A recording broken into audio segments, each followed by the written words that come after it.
저는 한동훈 전 위원장 같은 경우는요, 이게 이재명 대표를 지켜가는 부분들은 개인적인 생각일 수도 있으나 그냥 본인의 전대 출마를 위한 계단을 밟고 있다고 생각합니다. 이제는 그 전까지는 첫 번째 이제 추천했던 것들이 캐시 인증이죠. 해외 직구 문제에 대해서 현 정부와 다르다, 차별성. 그다음에 대표적으로 보면은 지구당 문제를 하면서 정치 개혁. 네. 그다음에 최근에 보면은 연평해전을 하면서 해외 직구 문제라든지 이런 문제하고 지금 헌법 제84조 문제는 완전히 격이 다른 문제죠. 저는 한동훈 위원장이 이 84조를 꺼낸 것은 조선 제일검답게 굉장히 이재명 대표에게는 아픈 부위를 건드렸다. 사실 저도 헌법을 공부할 때 한동훈 전 비대위원장이 SNS에 글을 사흘 연속이나 이재명 대표를 딱 저격하는 내용으로 글을 올렸습니다. 네. 일단 먼저 어제 뭐라고 올려나 좀 같이 볼까요? 공범들이 재판에서 유죄 판결을 받고 있으니 자기도 무죄 못 받을 걸 잘 알 거다.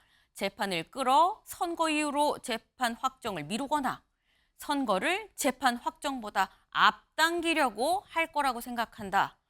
왜냐하면 희대의 무리수를 써야만 출마 자격이 생기지 않느냐라고 얘기를 했습니다. 네. 지금 재판을 끌어서 선거 이후로 완전히 넘기거나 아니면 완전히 앞으로 당겨서 빨리 결론이 나게끔 하거나 희대의 무리수라고 얘기를 했어요. 희대의 무리수를 쓰지 않을 수 없는 상황이다라는 얘기. 서영주 대변인님. 이 얘기 어떻게 보십니까?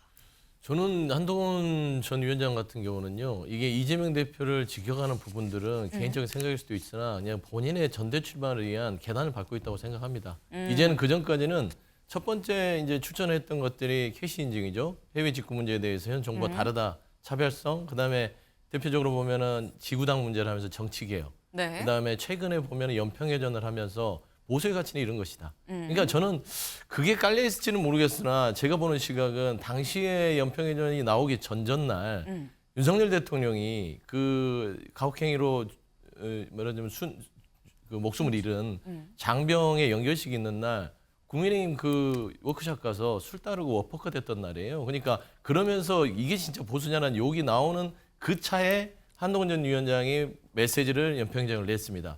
이게 보수의 품격이다 하면서 차별화를 윤석열 대통령과 보수였던 시각에서 좀 이렇게 가져갔다면 이제는 이재명 대표의 판결이 나오면서 직격을 하는 것이죠. 그래서 야당과 잘 싸우는 사람은 나다. 그리고 이재명 대표를 잡을 수 있는 건 나다. 네. 그래서 본인의 미래 권력으로서의 상징성을 돋보이게 하기 위한 여러 가지 메시지들이 연속해서 나온다고 생각이 되거든요. 그러니까 그저 내용들에 대해서는 네. 크게 뭐 헌법 84조 나왔지만 이 외에는 크게 뭐 달라진 건 없습니다. 예전에 저기 법무부 장관 할 때보다는 좀 약해요. 네. 네. 오히려 좀 무뎌졌네. 약간 이런 말씀이에요. 네. 그러면서 SNS에 올린 글들 결국 본인 전당대회 계단 밟기 아니냐, 디딤돌 삼아 올리는 걸 아니냐. 근데 그러면서 약간 같이 좀 해석을 같이 내놓으신 게 김인영 대변인님. 네. 아까 뭐 보수의 품격으로 윤 대통령과 차별화를 두면서 또 이런 걸로 또 이재명 대표를 저격하는 거 아니겠느냐라는 해석을 하셨거든요. 어떻게 보십니까? 일단 한동훈 위원장이 네. 지금 목표가 응. 당대표로만 보시면 그 해석이 맞을 수 있는데요. 한동훈 비대위원장의 목표가 과연 당대표일까요? 한동훈 위원장이 정치를 하시겠다고 마음먹은 이상 네. 당대표로 끝나지 않을 겁니다. 당대표가 아니기 때문에 윤 대통령과 또 차별화를 두는 거 아니겠느냐라는 해석일 수도 있어요. 네, 근데 한동훈 비대위원장을 만나신 분들의 얘기를 들어보면 네. 한동훈 비대위원장이 생각보다 정치 준비가 많이 되어 있고 다양한 현안에 대해서도 다양한 얘기를 하려고 하신다고 들었습니다. 물론 어제 저 헌법 관련된 거는 아무래도 한동훈 비대위원장이 법조인 출신이고 이게 지금 네. 법조인 분들 사이에서 굉장히 핫한 이슈라고 하더라고요. 그래서 법조인의 그런 어떤 자신의 전문성, 어떻게 한동훈 비대위원장 정도 되는 거물급 정치인들에게는 기자분들이 엄청난 많은 이슈를 질문을 던지는데 그중에서 자기가 자신 있는 분야에 대해서는 저렇게 치고 나가는 것도 맞기 때문에 저렇게 나가셨다고 보고 아마 한동훈 비대위원장은 총선 내내 2조 심판론을 얘기하셨지 않습니까? 그 2조 심판론에 대한 당위성을 위해서라도 저런 말씀은 반드시 하셨어야 했다. 그래서 저는 적절한 발언이었다고 생각을 합니다. 오히려 총선 때의 2조 심판론의 연장선으로 보면 되는 거 아니냐. 입장이 일관성이 있는 지금 태도다라고 말씀을 하셨어요. 저희가 사흘 연속이라고 얘기했죠. 어제 말고 그제도 올리고 그제도 올렸습니다. 이런 내용이에요. 네. 지난 8일 자기 범죄로 재판받던 형사 피고인이 대통령이 되면 재판 중단해야 되는 걸까요? 의문을 툭 던졌죠. 그리고 난 다음에 이튿날인 9일 제 의견을 많이들 물으시는데 제 생각은 이래요. 형사 피고인이 대통령이 된 후 집행유예만 확정돼도 대통령직 상실입니다. 선거 다시 해야 돼요. 네. 뭐 기소만 안 되는 거지 재판은 대통령도 받을 수 있어요. 라는 취지의 글을 올렸습니다. 그리고 더불어서 어제 또 아까 보신 그 글을 올리면서 사흘 연속 계속해서 이재명 대표를 지금 저격을 하고 있다. 지금 이 얘기는 홍석준 의원님. 네. 총선 때 2조 심판의 연장선이다라고 이 얘기를 하는데 또 한켠에서는 한동훈 전 비대위원장한테 사람들이 궁금한 부분이 많은데 뭐 이 최혜병 특검이나 아니면은 뭐 김건희 여사 특검이나 등등 궁금한 부분이 많은데 그거는 얘기를 안 하고 이재명 대표만 왜 저격을 하는 것이냐. 다 모든 사안에 대해서 다 좀 입장을 내놔야 되는 거 아니야라고 할 수도 있어요. 어떻게 보십니까?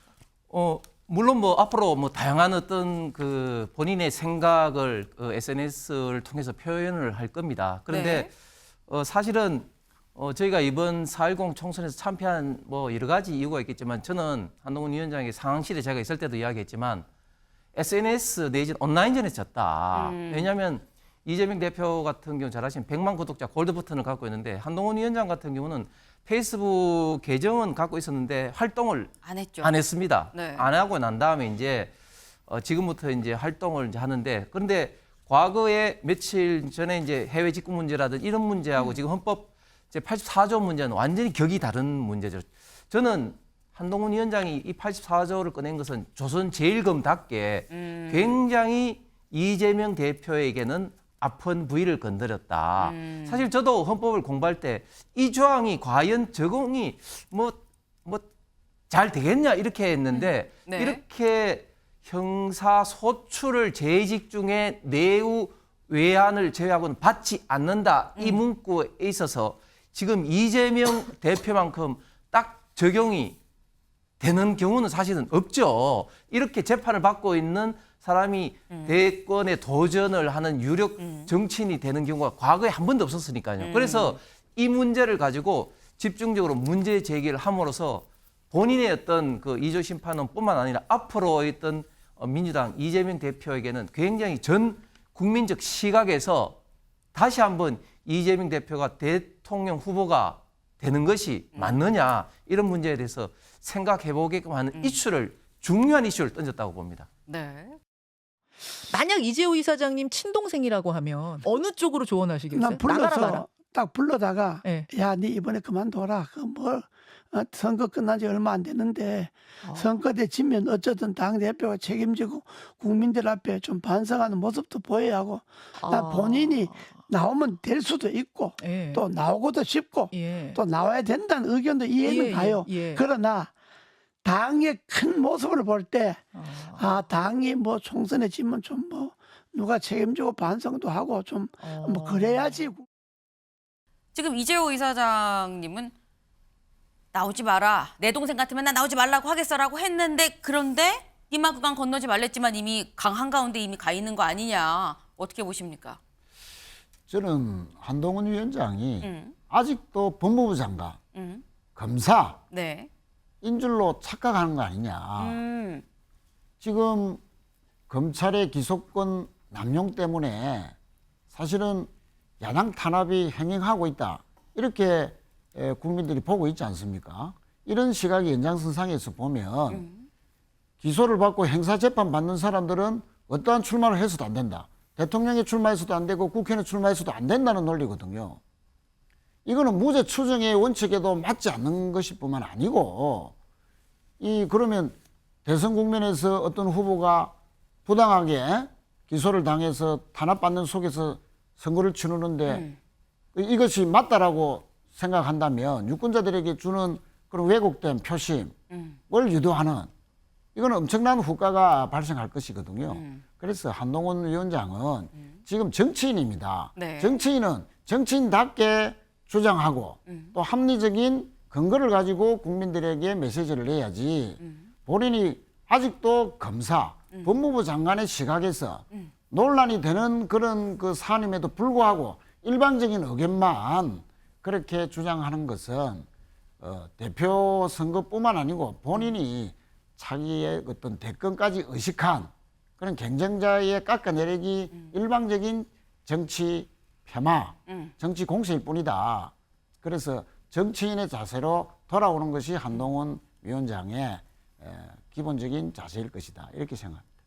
사실 제 질문 취지는 전당대회에 이미 나간다고 마음을 먹은 거 아닐까라는 취지로 여쭤봤는데 약간 뭐 SNS 글에 대해서 말씀을 해주셨어요. 네, 일단 홍 의원님. 예, 그 최 의원이 말씀하신 게 조금 정정할 부분이 있는데 한동훈 네. 위원장 84조가 소추가 이제 재판이 포함되느냐 네. 아니면 뭐 공소수사권만 포함되느냐 이 문제는 사실은 출마하고 관계가 없는 거죠. 지금 국회의원 같은 경우는 뭐 이 조항 뭐 적용도 되지 않고 이제 예를 들면 뭐 선거법이라는 단법이 있더라도 결국 이제 재판 계속 받는 것이고 또 대통령 같은 경우 이제 재판을 받느냐 안 받느냐 했던 문제인데 결국은 그 문제는 지금 현재 결국은 이제 소추는 재판이 제외되기 때문에 그 이전에 대통령이 되기 이전에 재판 사항은 계속 진행이 된다. 이걸 강조할 뿐이지 출마 여부를 언급한 거는 아닌 겁니다.